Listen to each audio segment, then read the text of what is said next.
Howdy guys, and welcome back to the next installment of our 30-something series here on TFD. Now, we've talked about a few subjects at this point. We've talked about the choice to have children, the secrets of building wealth, my best purchases, and today I want to talk about something a little bit more, let's just say mental, psychological, emotional, and that is being cheap. But before I get into it, I just wanted to say a quick but very meaningful thank you to our partner for this series, Advisor.com.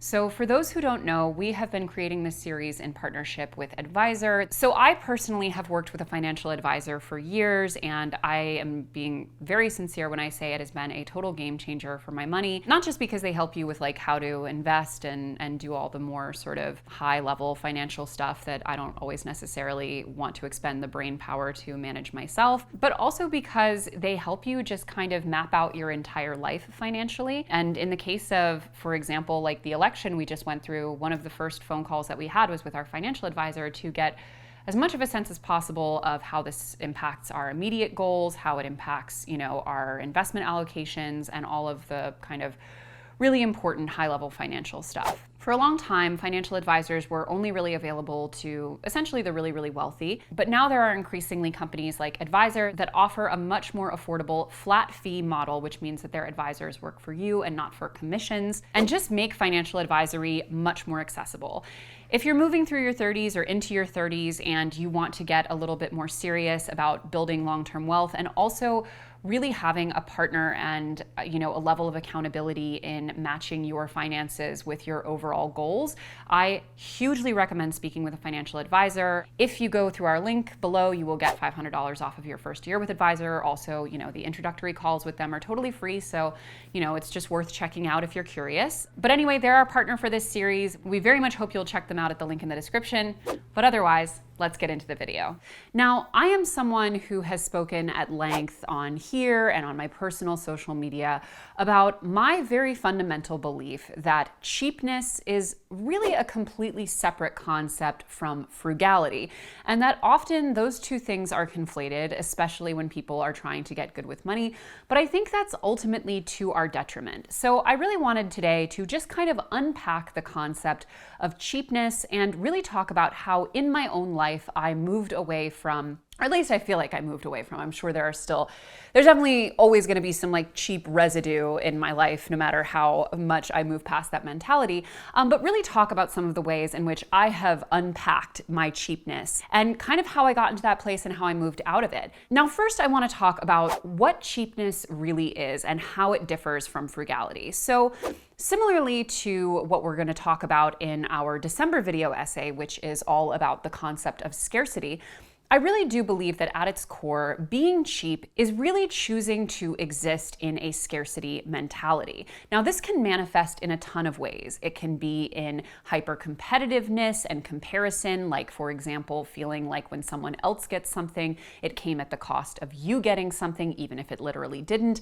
But it can also be things like not investing in better quality, even when you could afford to, because you're most focused on paying the least amount possible in the moment, which often just manifests in robbing yourself of either future quality or future opportunity. It's also often denying yourself permission to go for things, attempt things, learn new things, try new things, either because you think it's a waste of time to do so, or because you're afraid of the possibility of rejection or embarrassment or any of the many things that can happen when we put ourselves out there. And being cheap often means being cheap with other people, not just with ourselves, whether that's literally devaluing someone's money or time, not contributing your fair share to something, or even just not treating them with the same level of care that you would want to be treated. I think, for example, we can be very cheap with our energy, and we're often talking, especially now on social media, about ways in which we are creating boundaries and saying no and canceling and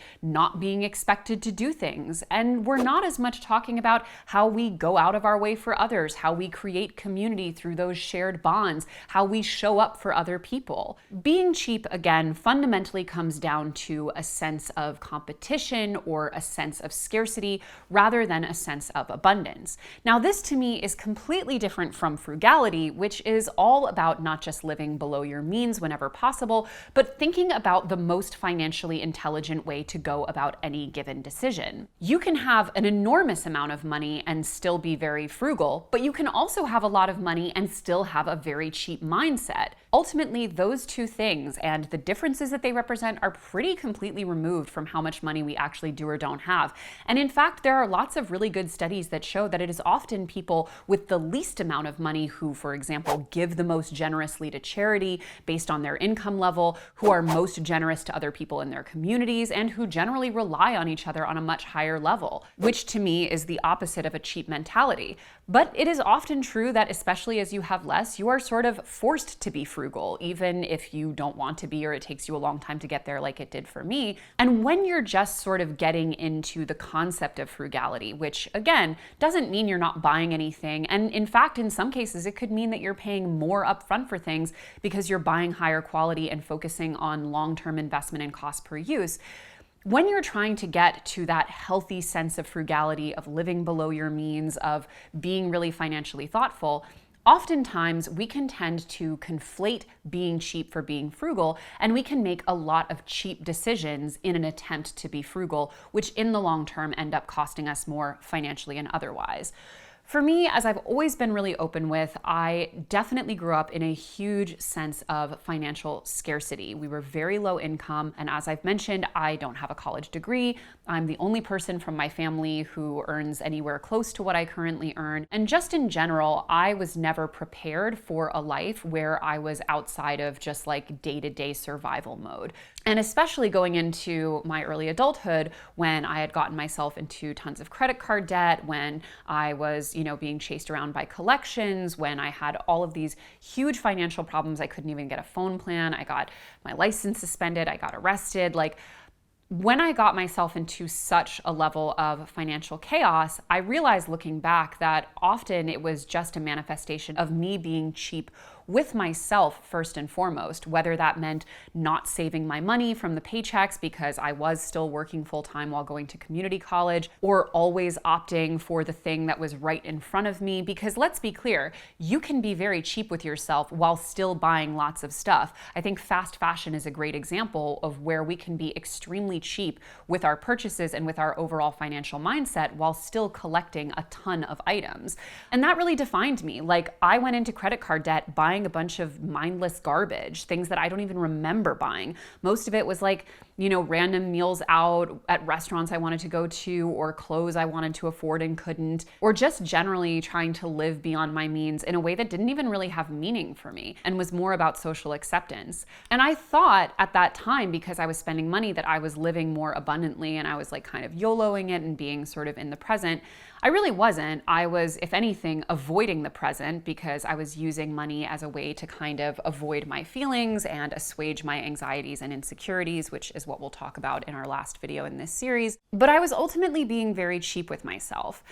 And when I started first trying to get better with money, I actually in some ways leaned further into those cheap impulses. For example, I would just buy the least expensive item. I think a lot about home furnishings in this particular situation. I shopped exclusively essentially at IKEA, Amazon. Temu didn't exist back then, but I would have shopped there if it did. And I was kind of that way about everything. I was almost only buying fast fashion. I never even considered the possibility that there were A, sometimes reasons to invest more long term, or that B, there were plenty of other places you could be shopping at lower cost without necessarily buying those super low quality and frankly destructive products.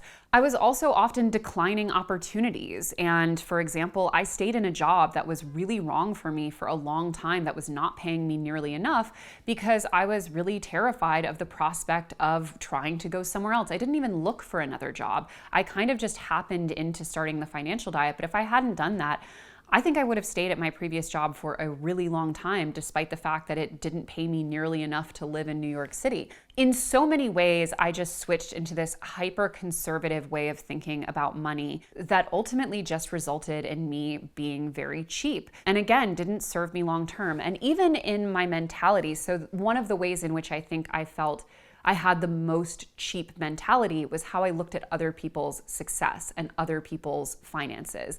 It used to be extremely triggering for me when someone would have a professional achievement that I wanted, or when someone bought something that I couldn't afford.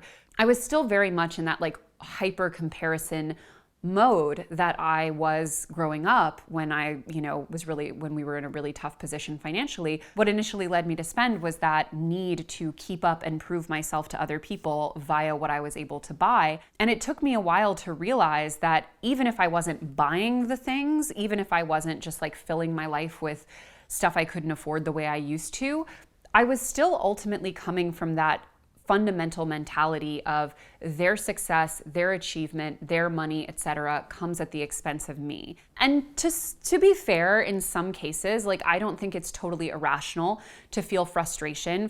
Even today, being a high earner, it is very different to earn a certain amount of money when you come from a financially healthy, prosperous background, and when you do not, and you have responsibilities to other people in your family or in your life. And so there are even today ways in which I can sometimes experience some frustration about the disparities and how just generally kind of unfair things are, especially in America where everything is so expensive and we have so few opportunities for class mobility. But there is a big difference between being lucid about that and letting that resentment kind of overtake you and letting that really sort of color your worldview and make you very cynical, and again, ultimately put you back into that cheap mentality. And I'm lucky that I made it through that transitional time with, fairly little damage. I'm still very lucky to have my business, most of my coworkers I've worked with for many years, my husband, all of these things. But I look back at, the way I navigated a lot of my choices in life and relationships, and I see that even as I was coming out of my most destructive times financially, I was still ultimately living with that extremely cheap mindset.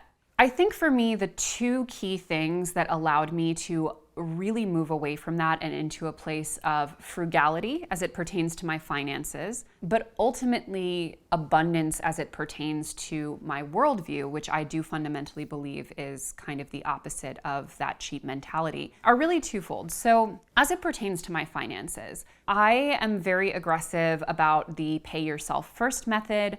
I don't love the feeling of a really segmented budget personally. I definitely needed it for the first few years of my financial rehab, but it's been a long time now that I am just more focused on I do what I need to do each month. I pay my bills. I, put into retirement and savings. I do that automatically. And then I know that whatever I'm left with is mine. And I have found personally that budgeting method actually often results in me not spending up to the maximum of what I could because I don't feel constrained. Whereas when I have okay, you have X amount of dollars for this and X amount of dollars for that, I found that it often kept me feeling deprived and really anxious about my money even when I did have enough of it. And that is not to say that the pay yourself first method of budgeting is necessarily the best one for you. Some people love a really, really structured budget. It's just more about finding the budgeting method that allows you to have a sense of peace and calm about your monthly expenses so that it's not just constantly on your mind. Because essentially, once you reach the budget that is sustainable and that you don't have to actively think about all the time, I find that even subconsciously, it really removes that obsession with the individual sticker price of things and allows you to just focus more on what really has value for you, what you're actually interested in or motivated by, and just generally let life take the driver's seat and let money just kind of be the gas in the car, rather than the reverse, which was my case for a long time, which was just obsessing over dollar amounts. And again, I want to stress, there are times when we need to obsess over dollar amounts, and I certainly did for a long time. But I kept doing it for a much longer time than I needed to. And similarly, I think kind of on that note for the frugality bit is really trying to understand the difference between inexpensive and cheap. Something being cheap to me now, I really think of in terms of quality and value, but something can be very inexpensive and still have a ton of value. I have pointed this out a few times in this series, but it's worth repeating that a few years ago, I made the switch to really trying to only buy mostly secondhand furniture and home furnishings. And that's been a complete game changer. The amount of options and opportunity there are if you're willing to be a bit more patient And the same can be said for a lot of clothing. The same can be said for a lot of things that we think we need to buy new. And that is not to say I don't ever buy things new. I certainly do. The more you sort of separate out quality and cost, and you understand how often those things are conflated when they shouldn't be, or how often you're sacrificing quality, you really kind of just completely shift your mentality of what is actually worth spending on. And for me, so I would not today shop fast fashion if I could avoid it, and I generally don't. And this is not to say that that's always an option for everyone to always make that choice, but I do think it's worth being honest with ourselves that we often do have more of a choice in terms of the products that we bring into our life, and that often getting something of higher value for that same low price is a matter of patience and finding the right piece and all of that, which can take longer, but ultimately I think is also in and of itself a really good lesson to learn, because part of that cheapness is that really strong sense of urgency that everything is that it's all or nothing, that you have to get it and you have to get it now, which, again, is understandable coming from scarcity, but still I think worth considering. But on a personal level, when it comes to switching to an abundance mentality, so one of the things that I really have tried to do in the past few years is really diversify my identity as much as I can. For so long, I was really just defined by the financial diet because it's my business and it still is, but it was also the majority of my waking hours, and it was a struggle, and it was, I was in hustle mode, and it dominated my life, and we were, on book tour and doing all of these things all the time. So it really felt like the thing that completely defined me. And so anytime other people in my industry, the personal finance industry, they would get this opportunity or this accolade, or quite honestly, because this industry is so full of scam artists, I would be like, not this person continuing to succeed despite being an open scam artist. I mean, half of those people on TikTok selling real estate tips should honestly be in jail, if I'm being totally honest. But anyway, it used to really, really, really bother me. And similarly, when I would see people doing things that I really wanted to do but wasn't necessarily giving myself permission to do, it made me really jealous too. And it made me feel like they had taken something from me. And it made me feel very triggered, if I'm being honest. So, whether it's, writing romance novels or learning other languages or biking in the city, or all of these things that I try to integrate into my life now that are, some are work-oriented, some are not, some are creative, some are not. The point is, though, that it's just a lot of different areas where I'm giving my time, energy, and attention, and where I draw a sense of identity, so that I'm not so hyper-focused on any one part of myself. And therefore, I feel less threatened if I perceive any kind of competition in that area. I think we really exist in a culture that drives us to hyper-focus our identities and then become very competitive within those identities. And I think work is the number one example of that.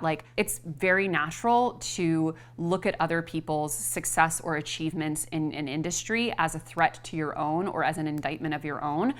But I would challenge us all to step back from that and say, okay, sometimes that's true. Sometimes you're you and one other person are going up for I don't know, a post at some sort of office or school or hospital or whatever the case, and there's only one job and one person gets it and you don't. There are some situations where it's that literally competitive, but often it's not at all. And I would really suggest that the bigger question to ask yourself is, why is my work identity so central to my self-worth that even someone else succeeding in that area is a threat to me? It was definitely a question I needed to ask myself. And similarly, when I do, because I still do experience those feelings of well, damn, that bitch is killing it.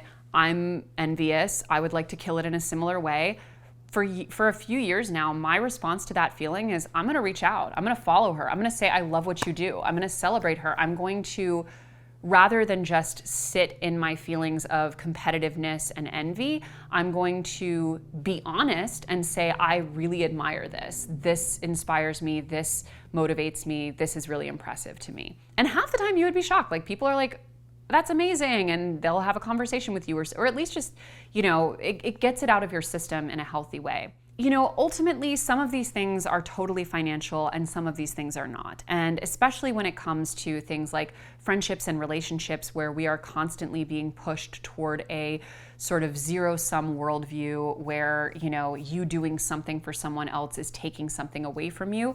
I think it's so important to really interrogate that framing and ask ourselves, like, is this a cheap way of looking at our life, at our relationships, at our communities? Is this miserly? Is this counting every penny in a way that doesn't even serve us? And then extrapolating it out to our money. Similarly, are we so focused on the immediate every single day dollar amount that we're losing the bigger perspective of our long-term financial health, our long-term goals, long-term investments in quality? That was definitely my case. I used to be a very cheap person in so many aspects of my life. And again, I still have to sometimes fight against those impulses. Like this is like random, but I have certain items in my life that, like, when I tell you my hairstyling tools have been on death's doorstep for 12 years and I just won't replace them because it seems wasteful to me. It's honestly, my hair straightener is a fire hazard at this point. It is so not safe for use anymore. So there are certain areas where I'm still really cheap about certain things, but for the most part, it's not something that I think holds me back, and I feel distant enough from the most cheap impulses that I had that I'm able to focus on other things like growth, like opportunity, and in giving myself permission to try more things and to diversify what I'm willing to attempt. I find that with each time, not only are the results usually positive, but it gives you so much more ability to try the next one. It feels really intimidating to try for something the first time because we are ultimately being cheap with ourselves and our own aspiration, but once you start working that muscle, baby, you realize that life can be as abundant as we want it to, but it has to start by realizing that frugality is core to a life well lived. Being smart and intentional with money is core, but that has nothing to do with being cheap, and being cheap will often completely sabotage the things that are most important to you. That's just my take, but I'll see you guys next week.